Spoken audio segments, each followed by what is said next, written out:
do a few more. So the first one we're going to factor happens to be a perfect square trinomial.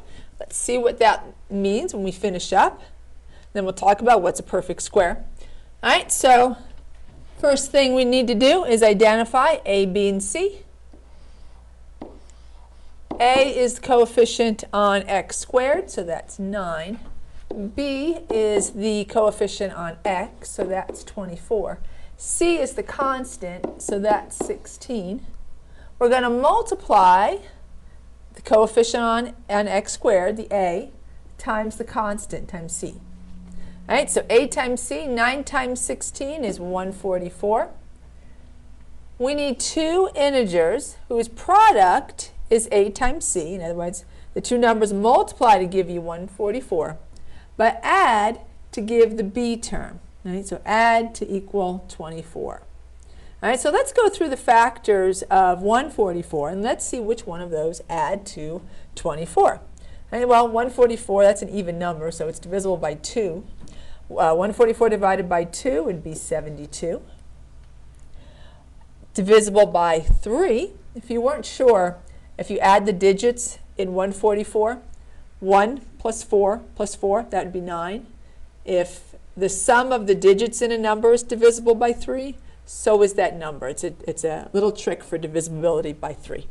So 144 divided by 3, that's going to be 48. All right, 144 is divisible by 4. All right, so that would be 36. All right, not divisible by 5. Right. 6, well, it's divisible by 2 and 3, and 2 times 3 is 6. It's going to be divisible by 6, because 2 is a factor and 3 is a factor. All right, so 144 divided by 6 would be 24. All right, so far, none of these add to give us 24, right? That 2 plus 72 would be 74, 3 plus 48 would be 51, 4 plus 36 is 40, 6 plus 24 would give us 30, right? So they don't add up to 24, so these are not our numbers. So let's continue. 144 is not divisible by 7. How about 8? All right, well, it's got a lot of factors that are divisible by 8. It's probably divisible by 8. So let's find out. If it goes in evenly, it's divisible by 8. All right, so 14 divided by 8, that would be 1, and then we'd have 6 leftovers, so that would be 18. 8 plus 18 is 26. Close. You notice how we're getting closer, but not quite it. All right, we know that 9 and 144 is divisible by 9, right? Because 9 times 16.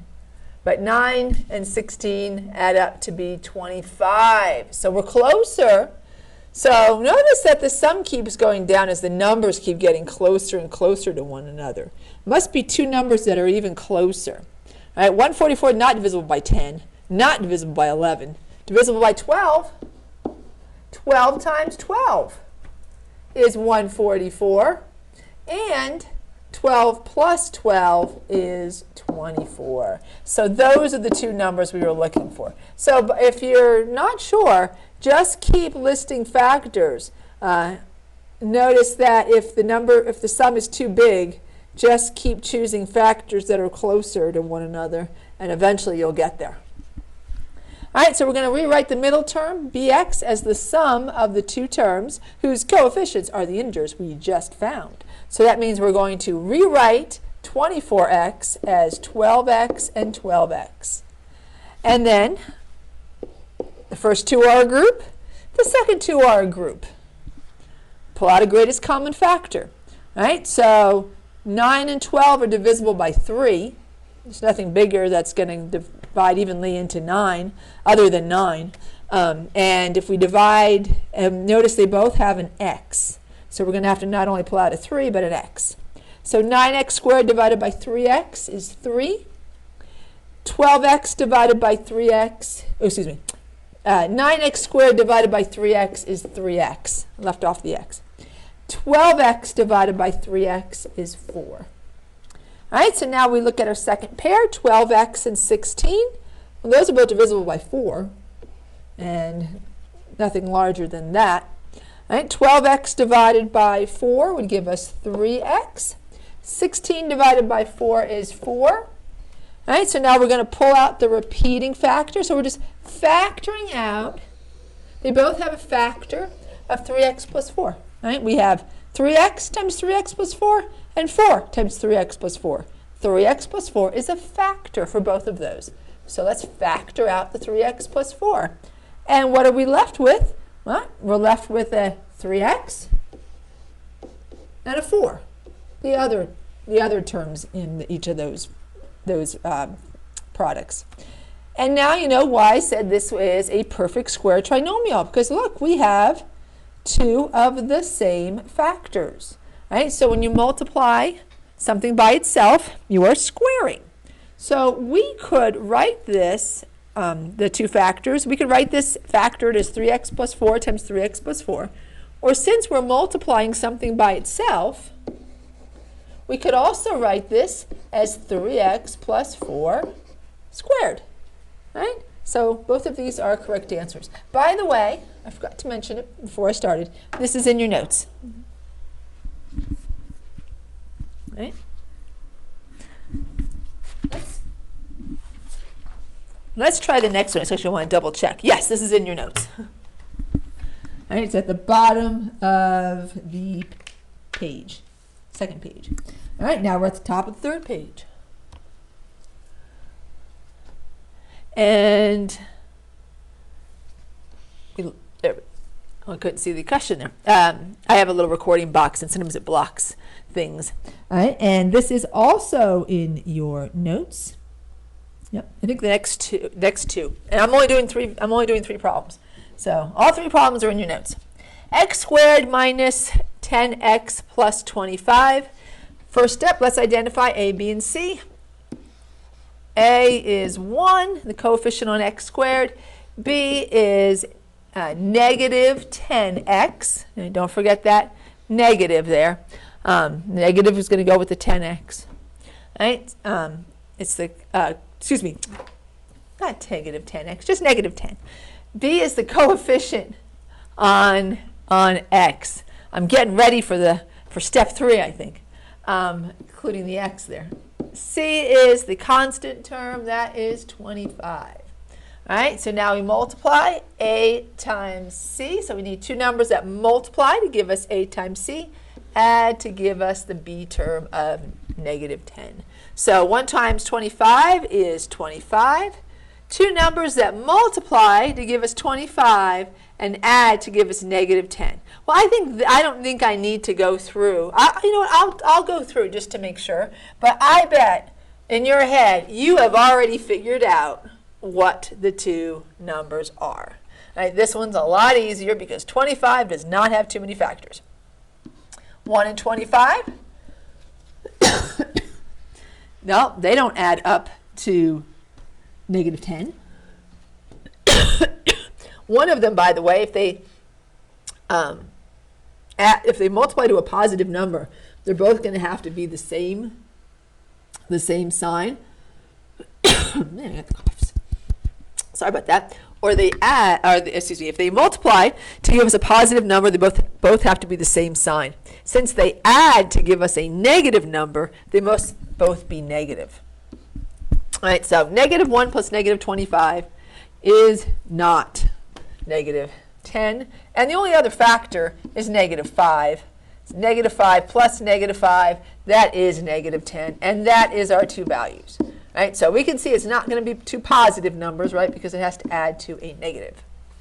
All right, so now we're going to replace that negative 10x with a negative 5x and a negative 5x. Make sure the negative goes with the coefficient there. And then the first 2 are a group, the second 2 are a group. Again, make sure the negative stays with the value. Put a plus between them. Right? It's the 5 that's negative. We don't want a minus there. We don't want a distributive negative to both those terms. We just want to say negative 5x. All right, so x squared and negative 5x, greatest common factors in x. I have to say this room is very dry. Let's plot an x both those terms. X squared divided by x is x. Negative 5x divided by x is negative 5. Greatest common factor for negative 5x and 25 is negative 5. Right? Because we're going to want a positive x, because the other factor has a positive x. Negative 5x divided by negative 5 is x. 25 divided by negative 5 is negative 5. Right? We have our repeating factor. That's what we need. We know we did it right when we got a repeating factor. We're going to factor out that repeating factor. It's a common factor for both those terms. Right? So if we factor out an x minus 5, we are left with an x minus 5. Well, we got the same factors again. This is another perfect square. Okay? Just happens that the b term is negative, right? But this is also a perfect square. So we could write it as x minus 5 times x minus 5, or x plus a negative 5 times x plus a negative 5. Or we can write it as x minus 5 squared. Make sure you, by the way, in both of these, you add this part here so that you can see the two ways to write it. There's plenty of room for you to add one more step and rewrite that as a something squared, right? Because we're multiplying x minus 5 times itself. I have one more for us.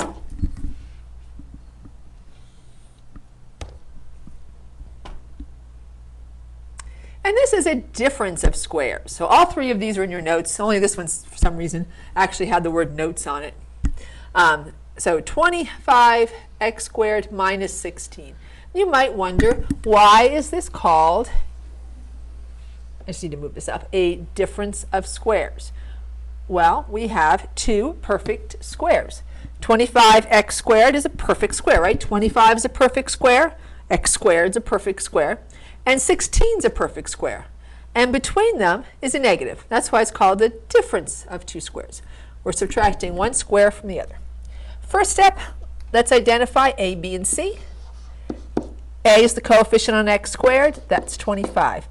B is the coefficient on x. There is no x, right? That means b is 0. If there's no x term, b is 0. And then c is the constant term. It's negative 16 because it's minus 16. And we're going to multiply a times c. So 25 times negative 16 is negative 400. We need two numbers that multiply to give us negative 400 and add to give us 0. Right? Well, if two numbers add to equal 0, must be that they're opposites of one another. Right? So they're the same number, but they have an opposite sign. Right? Well, let's think about the factors of 400. Right? Well, 400 is divisible by 2, and that would be 200. Well, those are not the same number, right? And since it multiplies to be a negative number, one of those is going to have to be negative and one positive. And it really doesn't matter where I put the negative sign. It is not going to equal 0. Right? So let's divide by, not divisible by 3, 4. Right? So negative 400 divided by 4 would be negative 100. Well, that does not add to 0, because they are not opposites of one another. Divisible by 5, that would be negative 80. Also does not add to 0. Not divisible by 6, because it's not divisible by 3. Not divisible by 7, divisible by 8. So that would be, 400 divided by 8 would be negative 50. Also doesn't add to 0. Not divisible by 9, because it's not divisible by 3. Divisible by 10. And that would be negative 4. 40. Negative 40. Also not opposites. Not divisible by 11, 12, because it's not divisible by 3. Not divisible by 13, 14. Not divisible by 15, because it's not divisible by 3, right? 15 has 3 as a factor. Right? So if you're not divisible by 3, you can't be divisible by the multiples of 3. Divisible by 16 I think. Let's see, it would go in, it'd be twice. I'm not 100% sure here. So it'd be 3280. No, not divisible by 16. Or 17, or 18, or 19, but it is divisible by 20. 20 times 20. Now, you probably saw that right away because 2 times 2 is 4. 20 times 20 is going to be 400. But I went through this just to make sure that you saw. All right, you don't have to go through, listing every factor. If you look at it and go, I know what it is, right? And if you're not sure what it is, you can use a calculator and see when do you get the two numbers that are going to add to give you your B term. So negative 20, they multiply, excuse me. We've got to make one of them positive and one of them negative. 20 times negative 20 is negative 400. 20 plus negative 20 is 0. And so then we rewrite that 0x, right, because this is 25x squared plus 0x minus 16. We replace the 0x, right, with 20x and negative 20x. Notice that they have the same value. 20 plus negative 20 and 0 have the same value. First to our group, second to our group. Pull out a greatest common factor. Well, 25 and 20 are both divisible by 5. And they both got an x. So 5x. 25x divided by 5x is 5x. 20x divided by 5x is 4. Negative 20x and negative 16 both divisible by negative 4. Negative 20x divided by negative 4 would be 5x. Negative 16 divided by negative 4 is positive 4. And now we're going to factor out the repeating. So we'll factor out 5x plus 4 is a factor. Oops, why did I write 54? I'm thinking of a 5 and I'm thinking of a 4. So I'm going to just say real quick, 5x plus 4 is a factor of 5x times 5x plus 4 plus negative 4 times 5x plus 4. That's why we can factor out 5x plus 4. What are we left with? We're left with 5x minus 4. So notice we have the exact same terms, but the signs are different, right? So not a perfect square, but a difference of squares. 5x plus 4 times 5x minus 4. All right? And that's all the problems I'm going to do in this video. In the next video, you'll see how to factor out a greatest common factor first. Thanks for watching. Bye for now.